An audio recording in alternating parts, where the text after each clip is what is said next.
Hello दोस्त। सबसे पहले आप लोग क्या करें, अधिक मात्रा में शेयर करें दोस्त। मणिकांत है, ऋतिक रोशन है, सूर्यभान है, प्रियंका है, प्रियांशु है, सारे को तहे दिल से नमस्कार दोस्त। और अधिक मात्रा में शेयर करने का प्रयास करें।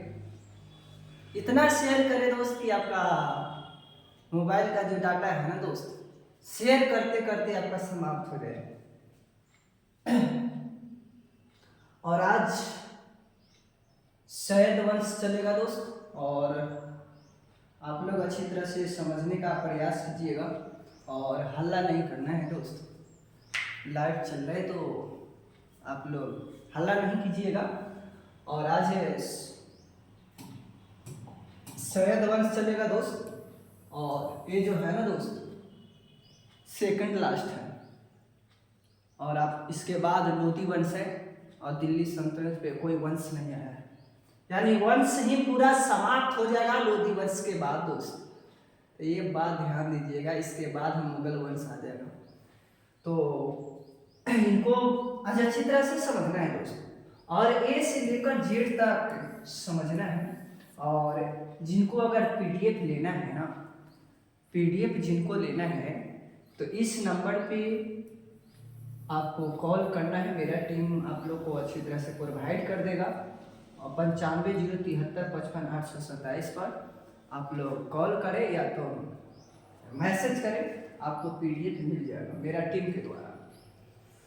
तो आप लोग आज अच्छी तरह से समझने का प्रयास कीजिएगा, ताकि जब लोग बदल सकते हैं तो आप क्या चीज है दोस्तों, बहुत अच्छी तरह से समझने का प्रयास कीजिएगा। तो शयद वंश को समझना है। शयद वंश,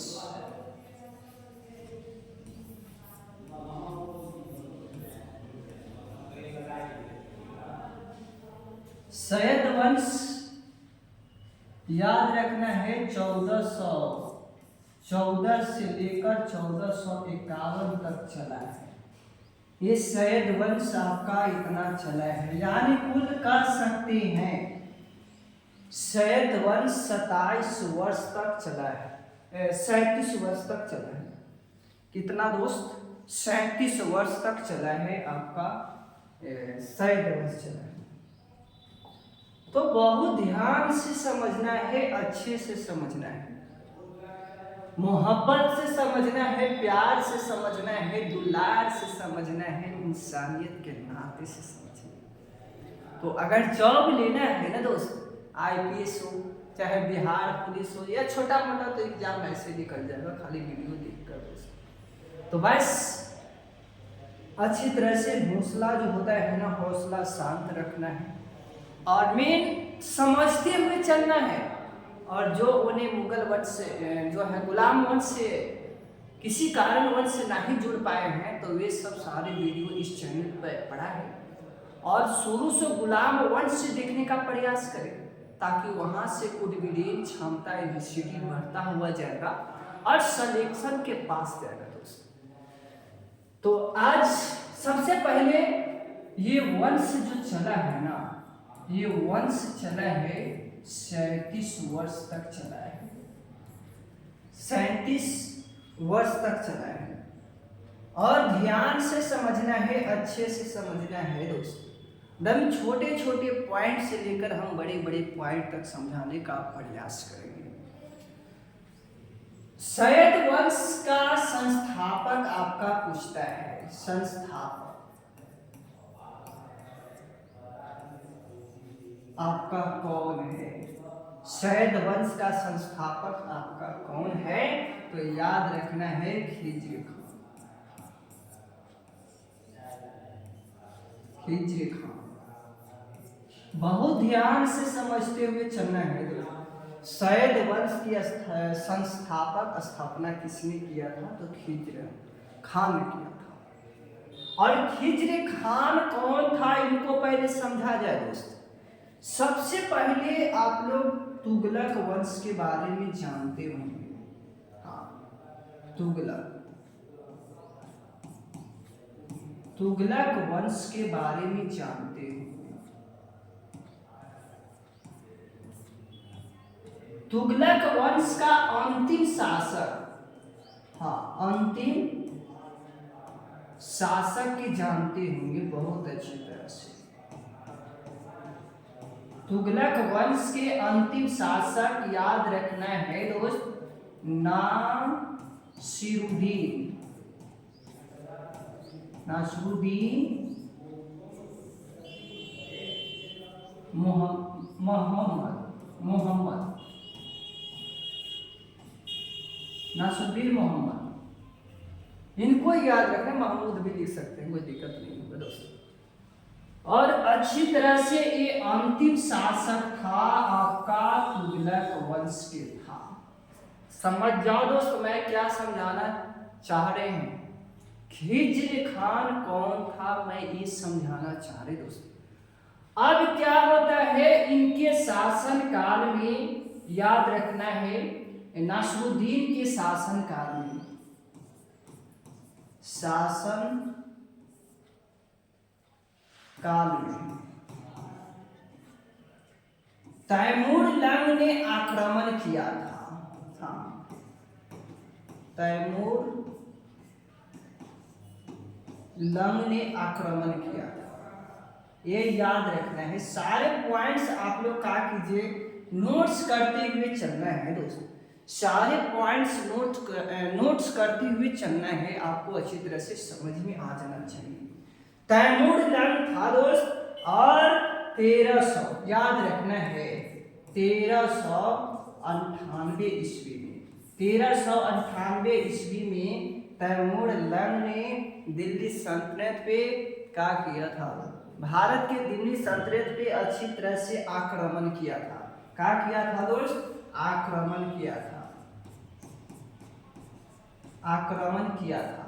जब आक्रमण किया था ना दोस्त, ये याद रखना है तैमूर जो था ना, तैमूर लंग जो था एक पैर का लंगड़ा था, एक पैर का लंगड़ा, एक पैर का लंगड़ा था, ये याद रखना है, एक पैर का लंगड़ा था। बहुत ध्यान से सुनना है, एक पैर का लंगड़ा था तैमूर लंग, और यहाँ किस का था, संरक्षक था, सेवक था। तैमूर लंग का क्या था, खिज्र खान सेवक था। क्या क्या था दोस्त, एक सेवक था, सेवक, सेनापति, हाँ सेनापति था। क्या था दोस्त, सेनापति था। आपका कौन था, खिज्र खान, खिज्र खान था दोस्त। बहुत ध्यान से सुनना है, यह है कि क्या था, खिज्र खान सेवक था और संरक्षक था, यानी कहने का मतलब है तैमूर लंग का साथ दिया था जब आक्रमण कर रहा था ना भारत पे। तो अब जब क्या होता है ना, इन्हें अच्छी तरह से आक्रमण करता है, कुछ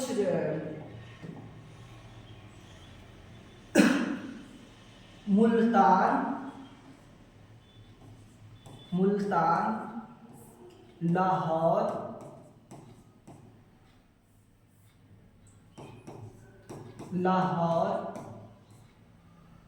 दीपालपुर,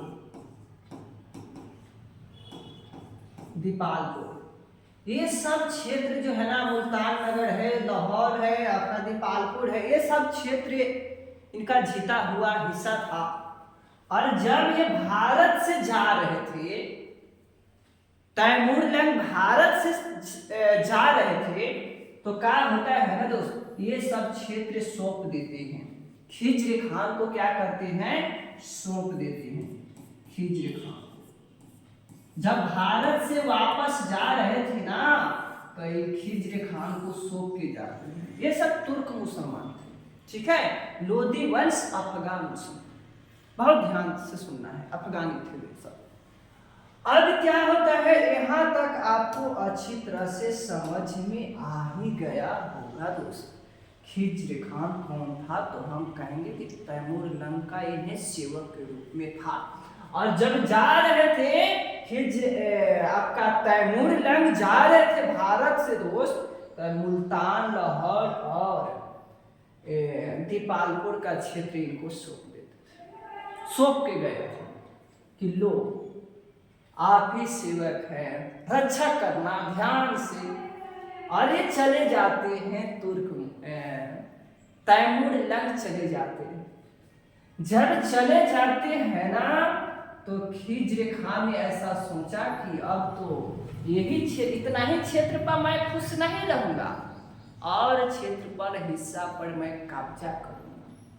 तो दिल्ली सल्तनत पे क्या होता है ना, दिल्ली सल्तनत पे आपका सैयद वंश पर कौन बैठना, सैयद वंश के गद्दी पे बैठना चाह रहा था, दौलत खान। दौलत खान गद्दी पे बैठना चाह रहा था, याद रखना है। हाँ, सैयद वंश पर गद्दी पर बैठना चाह रहा था, शासन करना चाह रहा था, आपका शासन करना चाह रहा था, याद रखना है, दौलत खान।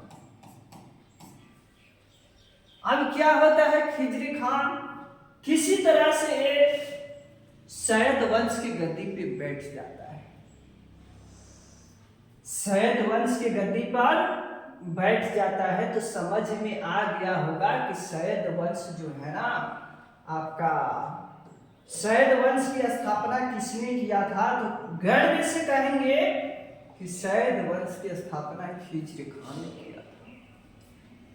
अब ध्यान से समझना है, सैयद वंश की राजधानी कहाँ था दोस्त, याद रखना है, राजधानी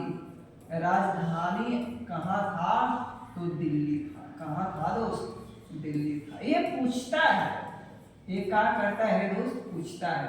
तो ये सब आपको पॉइंट याद रखना है, छोटे छोटे पॉइंट होते हैं, वही तो फंसाते हैं दोस्त। तो भूलना नहीं है, मिस्टेक नहीं करना है। अब अच्छी तरह से समझने का प्रयास करना है।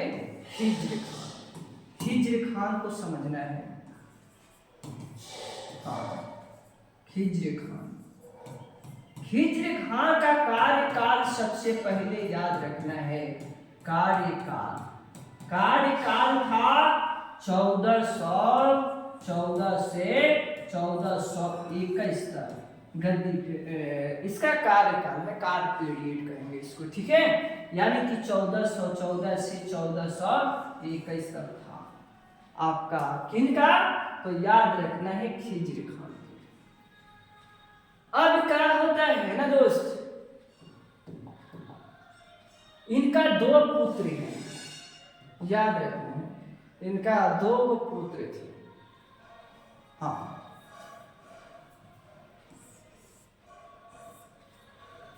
याद रखना है, मुबारक शाह, और एक है, याद रखना है,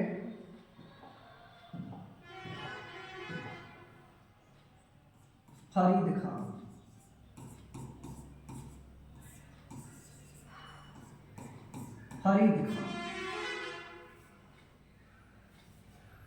दो वो इनका पुत्र थे। बहुत ध्यान से सुनना है, अच्छे से समझना है, और मोहब्बत से समझना है, दुलार से समझना है, प्यार से समझना है। अब क्या होता है ना, मुबारक शाह एक था और एक फरीद खान। अब अगला शासक के रूप में उभर के आएंगे कौन, मुबारक शाह। अब फरीद खान के एक पुत्र था, याद रखना है, उस पुत्र के नाम याद रखना है आपको, पुत्र का नाम याद रखना है मोहम्मद शाह।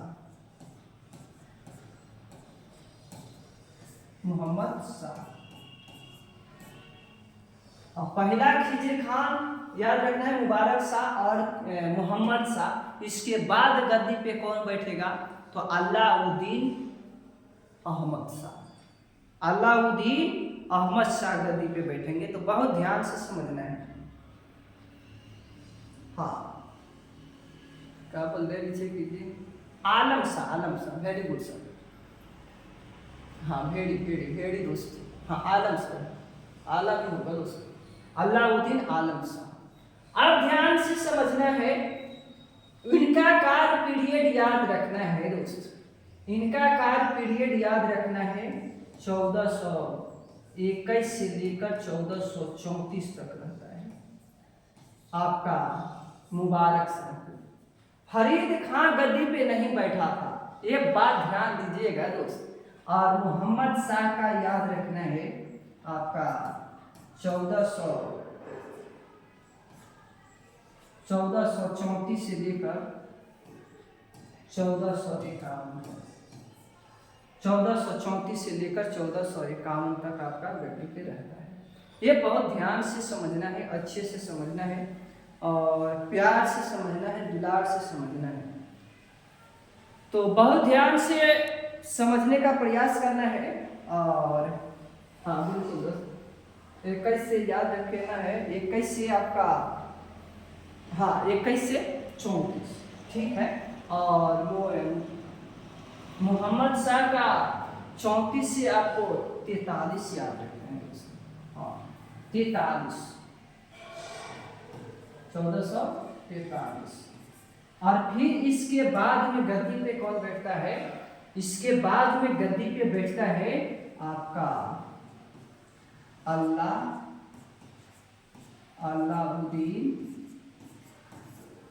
अलाउद्दीन आलम शाह।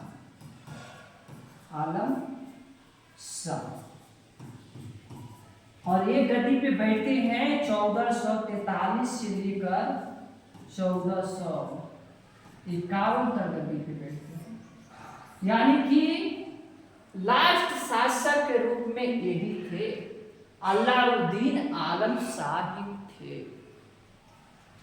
जो कि गद्दी पे बैठे थे। और लोग और सैद वंश के ये अंतिम शासक के रूप में थे। तो सबसे पहले आपको मैंने खिज्र खां के बारे में समझाना चाह रहे दोस्त, खिज्र खां के बारे में समझाना चाह रहे, फिर इसके बाद में ये सब कुछ समझना है। तो खिज्र खां के बारे में समझना है ना, तो छोटा छोटा पॉइंट से समझने का प्रयास कीजिएगा।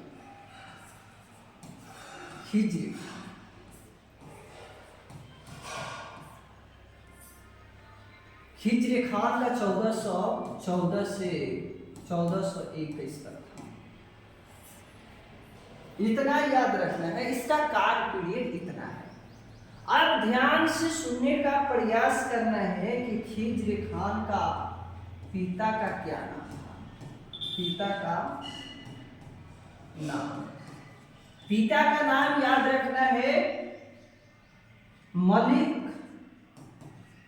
मलिक सुलेमान।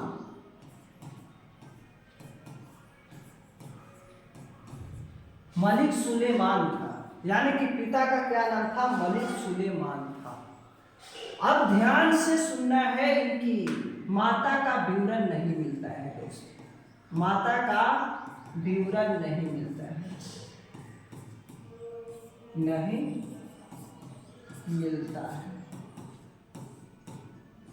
अब ध्यान से सुनना है, इनकी एक पत्नी था, उस पत्नी का नाम है देवली देवी। पत्नी का नाम है देवली देवी नाम है। अब ध्यान से सुनना है दोस्तों, ये कहाँ के, हाँ गुजरात के शासक बहुल्ला की पुत्री थी। हाँ राम बहुल्ला की पुत्री थी, याद रखना है। गुजरात के बहुल्ला की पुत्री थी। बस इतना समझना आपको लिए लाइफ में बहुत काम करेगा। और ध्यान से समझने का प्रयास करना है। इनका जन्म याद रखना है दोस्तों, जन्म याद रखना है 1361 ईस्वी में जन्म होता है आपका। खिज्र खान को और अच्छी तरह से समझने का प्रयास करना है, तहे दिल से समझना है, मोहब्बत से समझना है कि खिज्र खान कभी सुल्तान की उपाधि नहीं धारण किया। ये दिमाग में रखना है दोस्त। खिज्र खां ने कभी सुल्तान की उपाधि धारण नहीं किया। याद रखना है कि सुल्तान की उपाधि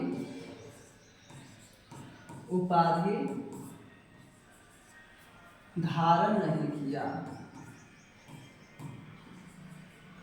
नहीं किया।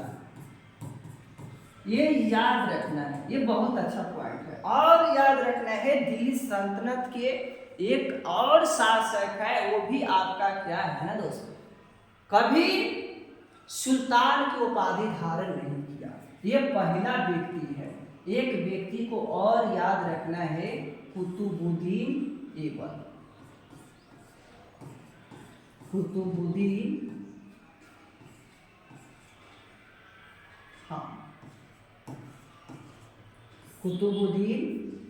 ऐबक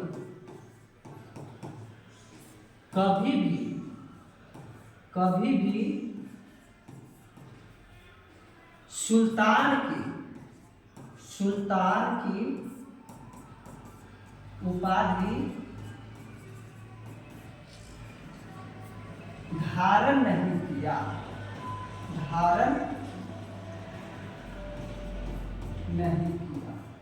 ये बहुत बड़ा पॉइंट बन जाता है कि दो व्यक्ति ऐसे उभर के आए थे दिल्ली सल्तनत के कि आपका सुल्तान की उपाधि धारण नहीं किया था। और ध्यान से समझने का प्रयास कीजिएगा दोस्तों, बहुत अच्छे से समझने का प्रयास कीजिएगा। आपका खिज्र खां जो थे ना दोस्तों, खिज्र खां जो थे आपका, वे का थे कौन उपाधि धारण किया था? उपाधि धारण किया था दोस्त। उस उपाधि का नाम याद रखना है रैयत ए अल्लाह।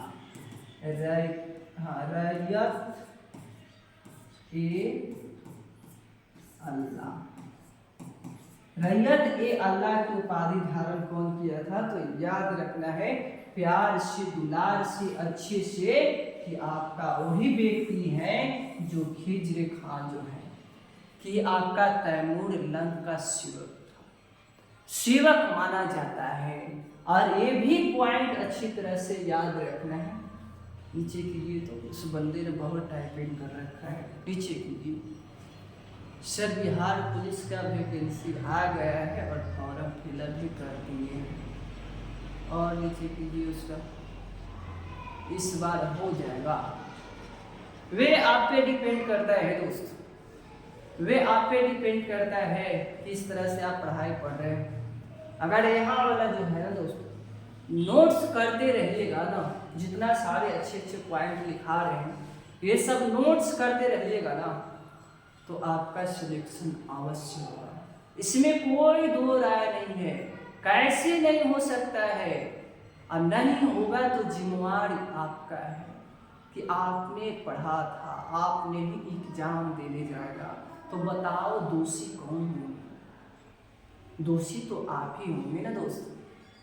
तो ये सब ध्यान देना है। साढ़े छिटवा, अब बताओ, छोटा छोटा पॉइंट से लिखा रहे हैं और आप अच्छी तरह से याद नहीं कीजिएगा तो कैसे हो सकता है?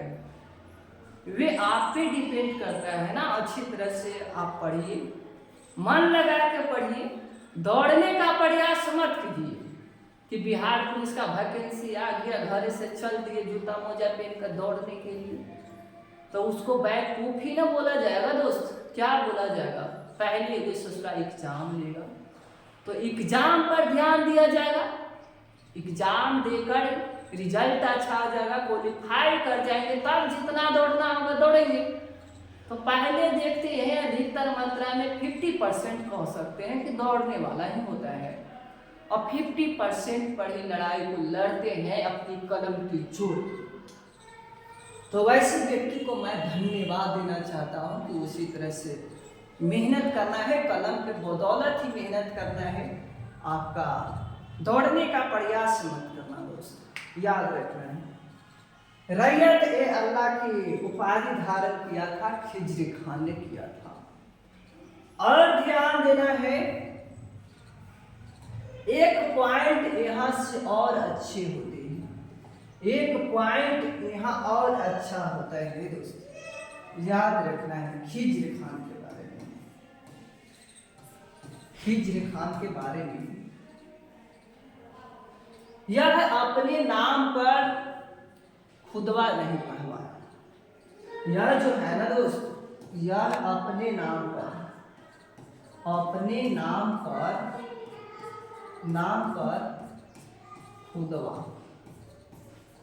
नहीं पढ़वाया,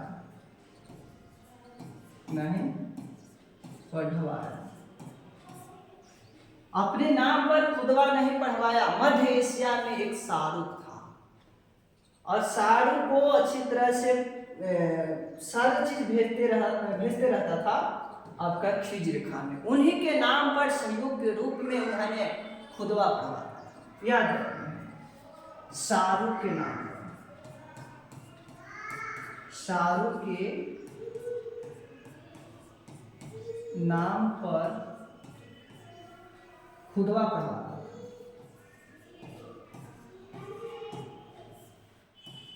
पढ़वाता करता था।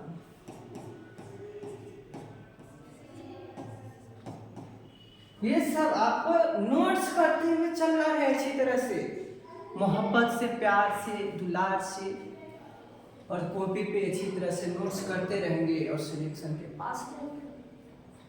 मेहनत तो करना पड़ेगा ना दोस्त, मेहनत तो आपको बदल तो दूसरा कोई करेगा नहीं। आपको नौकरी लेना है, आपको मेहनत करना है, आपको जाना है उस सफर में जिस सफर का इंतजार है।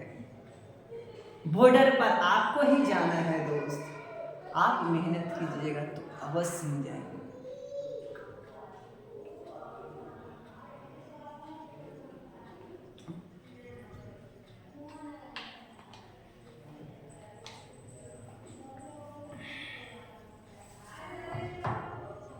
ये सब ध्यान देना रहता है दोस्त। बस इनके बारे में इतना ही। अब हम लोग पढ़ेंगे मुबारक साहब। आप गद्दी पे कौन बैठेगा दोस्त, याद रखना है, मुबारक साहब। हाँ, मुबारक साहब ये गद्दी पे बैठेगा। याद रखना है 1421 से लेकर 1434 तक ये गद्दी पे बैठेगा दोस्तों। याद रखना है 1414 से 1434, 1421 से 1434 तक गद्दी पे बैठेगा। ये जो है ना दोस्त, मुबारक शाह जो है ना, ये बहुत अच्छे थे, प्यारे थे, दुलारे थे, और वेरी गुड माना जाएगा इनको बारे में। चमकता हुआ सितारा की तरह था दोस्त। और ये व्यक्ति पे तभी चर्चा किया जाएगा, मुबारक शाह की चर्चा किया जाएगा। ये व्यक्ति जो है ना, भोले था, प्यारे था, इंसानियत के नाते माना जाएगा। ये देख लो दोस्त, इस तरह से मैंने फिगर को बनाया। ये कौन है दोस्त, दिमाग लगा दो दोस्त, ये आपका मुबारक शाह है। मुबारक शाह ये गद्दी पे बैठ जाते हैं, आपका सैयद वंश की गद्दी पे बैठते हैं। सैयद वंश के गद्दी पे बैठ जाते हैं। ध्यान दीजिए कितना ईस्वी में गद्दी पे बैठते हैं पार्टनर, 1421 ईस्वी में गद्दी पे बैठ जाते हैं। सारे पॉइंट्स अच्छे होते हैं, भोले होते हैं, प्यारे होते हैं, और याद तो करना ही पड़ेगा दोस्तों। कैसे नहीं याद कीजिएगा, सारे प्रश्न इंपॉर्टेंट होते हैं। मुबारक शाह गद्दी पे बैठ जाते हैं और अच्छी तरह से इन्होंने गद्दी पे बैठ जाते हैं, और ऐसा इन्होंने सोचा कि वह खिज्र खान जो था ना, कभी सुल्तान की उपाधि धारण नहीं किया, लेकिन मैं सुल्तान की उपाधि धारण करूंगा। यानी कि ऐसा शासक था मुबारक शाह कि सुल्तान की उपाधि धारण किया था। याद रखना है, हाँ, सुल्तान की उपाधि धारण किया था,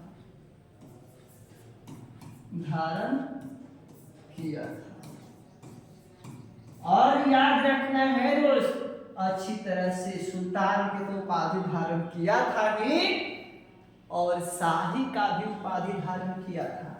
एक पॉइंट और अच्छी तरह से याद रखना है कि शाही का भी उपाधि धारण किया था, शाही का भी उपाधि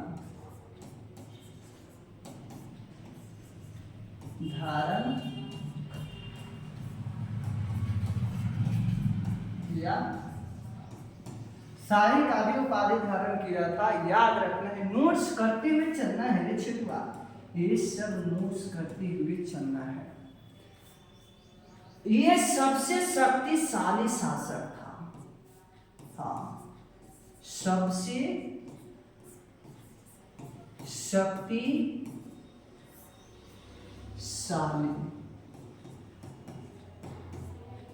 शासक था। और याद रखना है, अच्छी तरह से याद रखना है, शासक था मुबारक शाह, सबसे शक्तिशाली शासक था। इसका कहने का मतलब ये है मेरा कि सैयद वंश में ही सबसे शक्तिशाली था तो मुबारक शाह था दोस्त। और हाँ, और अच्छी तरह से नोट्स करना दोस्त, बहुत ध्यान से नोट्स करना है सैयद मुबारक शाह के बारे में।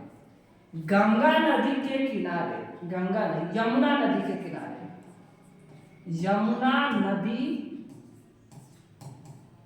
के किनारे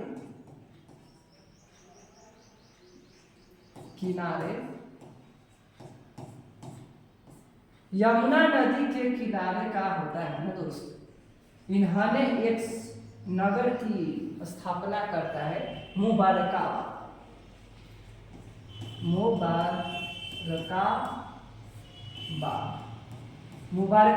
नगर की स्थापना करता है कौन? तो याद रखना है आपका मुबारक शाह। अपने नाम पर ही इन्होंने अच्छी तरह से मुबारकाबाद शहर की स्थापना किया। बहुत ध्यान से समझना है, अच्छे से समझना है और अच्छी तरह से याद रखना है। एक पॉइंट याद और करना है कि मुबारक शाह के नाम पर ही, यानी मुबारक शाह के नाम पर ही एक अच्छी तरह से बुक लिखा गया था, एक अच्छी तरह से काशी किया गया था, बुक लिखा गया था। बुक याद रखना है, उस बुक का तारीख ए मुबारक शाही,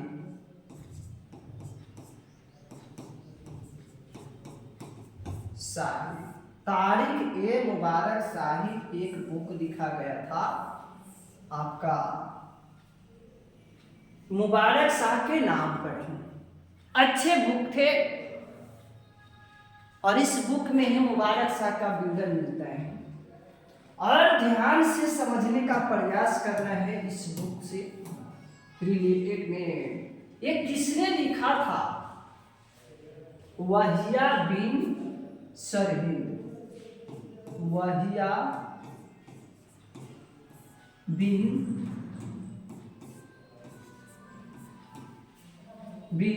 सरहिंद, वहिया बिन सरहिंद ने लिखा था इस बुक को। बहुत ध्यान से समझने का प्रयास करना। इसके बाद हाँ बिल्कुल दोस्तों, बिल्कुल अच्छी तरह से समझने का प्रयास करना है ताकि जब लोग बदल सकते हैं, क्या बोल रहे हैं ये देखो चितवे के, अरे मैंने तो बता तो दिया दोस्त, सबसे शक्तिशाली शासक था, नहीं लिखा हुआ है देख लो। वहिया बिन सरहिंद ने लिखा था एक बुक तारिक ए मुबारक शाही, जो कि मुबारक शाह के नाम पर ही लिखा गया। और बहुत ध्यान से समझने का प्रयास करना है दोस्त। अब तो मुबारक शाह हो गए, अब गद्दी पे कौन बैठेगा? मोहम्मद शाह, याद रखना है, मोहम्मद शाह। 1434 से 1443, ये याद रखना है दोस्त। ये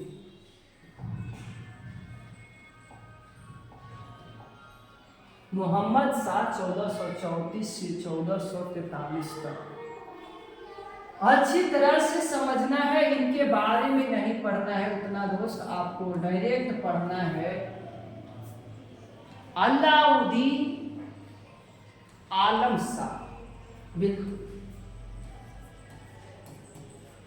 अलाउद्दीन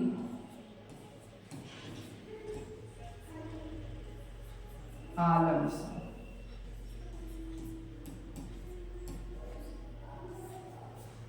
आलम शाह डायरेक्ट इसके बाद यही आ जाता है 1400, हाँ 1434 से 1443।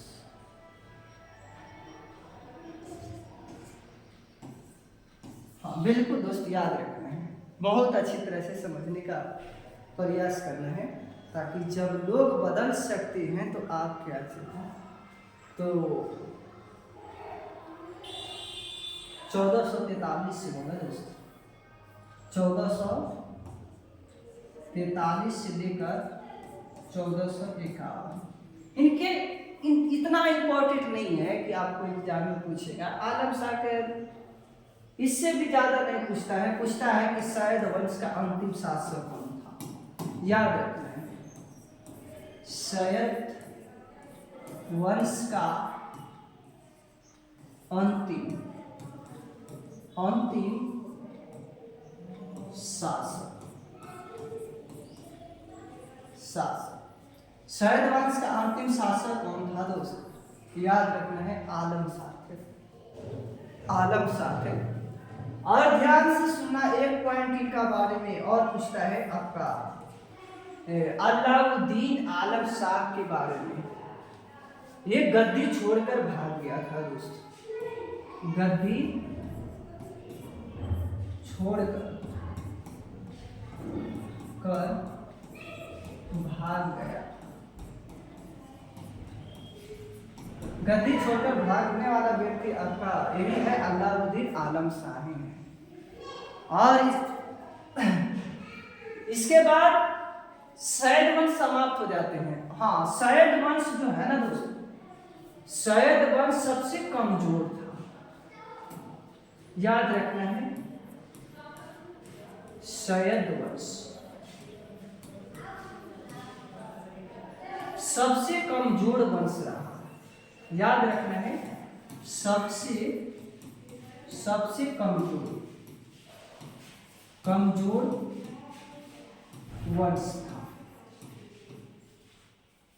यानी कि दिल्ली सल्तनत में सबसे अगर कमजोर देखा जाए ना तो सैयद वंश ही था। ये बहुत अच्छी तरह से समझने का प्रयास करना है। और जो भी यहाँ के सैयद वंश पे शासन करने वाले शासकों को शिवा कहा जाता है, ये बहुत इंपॉर्टेंट प्रश्न है। यानी कि सैयद वंश के जो भी शासक होंगे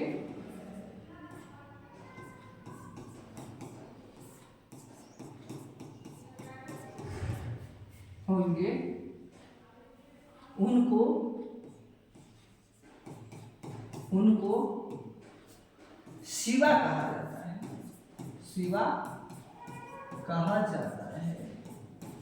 ये पॉइंट आपको छूट रहा था। और ये बहुत अच्छा है दोस्त, ये पॉइंट बहुत अच्छा है। और इनको ये सब आपको नोट्स करना है और अच्छी तरह से मोहब्बत से, प्यार से, इंसानियत के नाते से आपको समझ जाना है। ठीक है, अब ध्यान से समझने का प्रयास करना है। और यहाँ से शायद वंश समाप्त हो जाते हैं।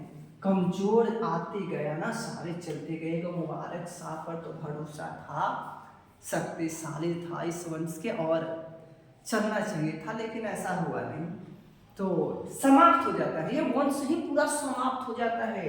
याद रखना है, वंश ही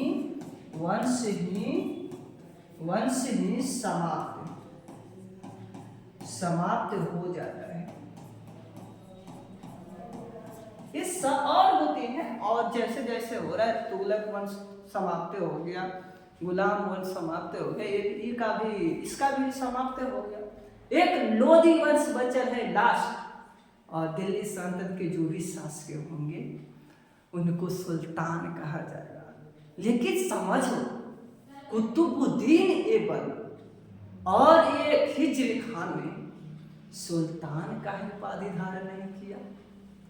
समझ जाओ दोस्त, तो ऐसे होते हैं। अगर सेशन अच्छा लगा है तो आप लोग शेयर करना है और लाइक करना है, और चैनल को सब्सक्राइब नहीं किया है तो चैनल को भी सब्सक्राइब कर देंगे दोस्त। तो मिलते हैं कल इसी मोहब्बत के साथ, इसी प्यार के साथ, इसी दुलार के साथ, इसी जज्बे के साथ। और अधिक मात्रा में शेयर करना है दोस्त, वहाँ से हमें मोटिवेशन मिलता है और लाइव आने का मन करता है। तो थैंक्स दोस्त।